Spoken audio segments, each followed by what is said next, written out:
Vamos a analizar qué es exactamente lo que hace que una historia funcione, qué la hace inolvidable. Hoy nos adentramos en la anatomía de la narrativa literaria para descubrir sus componentes esenciales. Fijaos en este esquema. Toda historia, da igual que sea un mito antiquísimo o una novela actual, comparte una misma estructura básica. Se apoya, como vemos aquí, en 5 pilares fundamentales. A partir de esta base, la narrativa se expande en multitud de géneros, cada uno con sus propias características. Nuestro recorrido será ordenado. Primero, la definición y esos 5 pilares. Después, nos centraremos en elementos clave como el narrador, el tiempo y los personajes.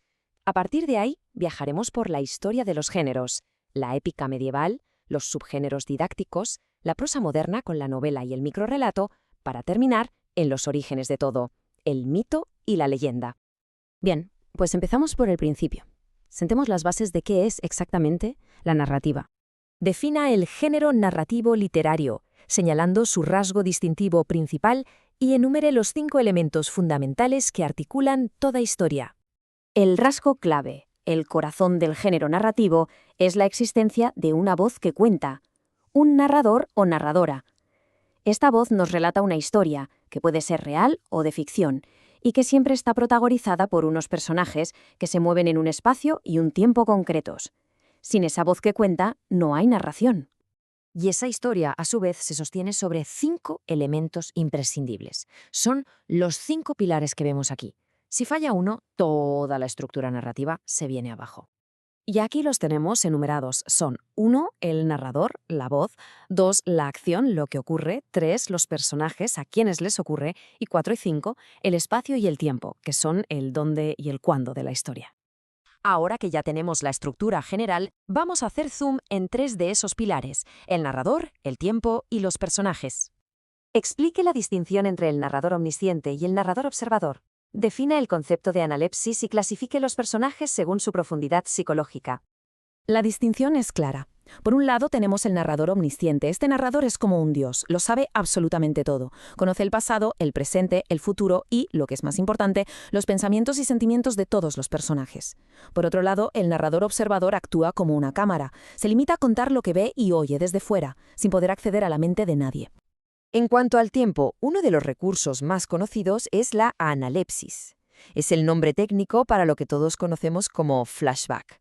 Se trata, sencillamente, de una interrupción en la narración para saltar a un momento del pasado.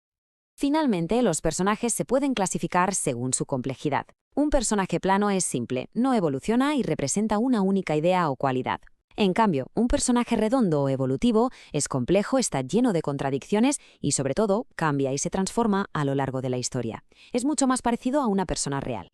Bien, dejamos los elementos técnicos y comenzamos nuestro viaje por los géneros, empezando por la Edad Media y la épica. Define el cantar de gesta y detalle la triple función que cumplían estos poemas narrativos durante la época medieval.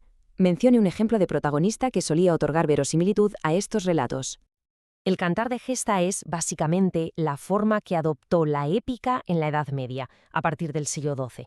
Eran poemas narrativos muy largos que no estaban pensados para ser leídos, sino para ser cantados o recitados por los juglares en las plazas. Pero atención, porque no eran solo entretenimiento. Cumplían una triple función social. Primero, informaban, eran como el noticiero de la época. Segundo, exaltaban valores colectivos, como el honor o la lealtad, para cohesionar a la comunidad. Y tercero, por supuesto, entretenían al público. Y aquí está la clave para que la gente se los creyera. La verosimilitud se conseguía usando como protagonistas a personajes históricos reales. Al hablar de alguien como el Cid, el público percibía el relato como algo auténtico, aunque las hazañas estuvieran, lógicamente, exageradas. Seguimos en la Edad Media, pero pasamos de las grandes batallas a relatos más breves que tenían una intención muy clara: enseñar algo.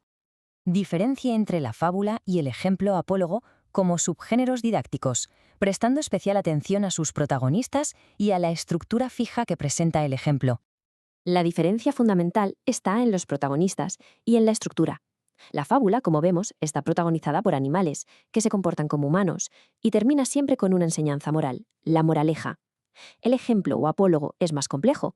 Sus protagonistas son personas y su estructura es fija. Un personaje plantea un problema, otro le cuenta un cuento para ilustrarlo y de ese cuento se extrae la enseñanza aplicable al problema inicial. Damos ahora un salto enorme en el tiempo y nos plantamos en la narrativa moderna, donde las reglas del juego han cambiado por completo. ¿Qué características principales distinguen a la novela moderna de la épica clásica en cuanto a sus protagonistas? Además, define el microrrelato e indique qué tipo de actividad lectora requiere. Pues la diferencia es total. Los protagonistas de la épica eran héroes, arquetipos, modelos de conducta casi perfectos. La novela moderna, en cambio, se centra en personajes que suelen ser anónimos, gente corriente. Y lo más importante es que estos personajes evolucionan, cambian. Son, como hemos dicho antes, personajes redondos. Y en el otro extremo de la novela está el microrrelato. Es una narración hiperbreve, a veces de una sola línea. Su característica principal es que exige un lector activo. El texto solo sugiere una historia, y es quien lee el que debe construir y completar todo el significado que se esconde detrás de esas pocas palabras. Y para terminar, cerramos el círculo volviendo al inicio de todo, a las formas más primigenias de narración. Explique la función narrativa del mito e indique el elemento clave que mezcla la leyenda para distinguirse del relato puramente histórico. La función del mito no era entretener, su función era sagrada. Explicar el origen del universo, los fenómenos de la naturaleza o el sentido de los ritos religiosos. El conjunto de mitos de un pueblo era, de hecho, la base de su cultura y de su sistema de creencias.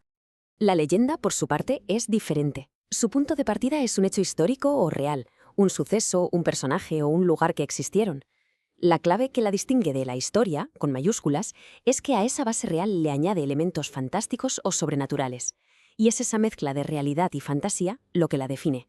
Así, desde el mito que funda una civilización hasta el microrrelato que desafía nuestra imaginación, la necesidad de contar historias sigue siendo una de las constantes que nos definen.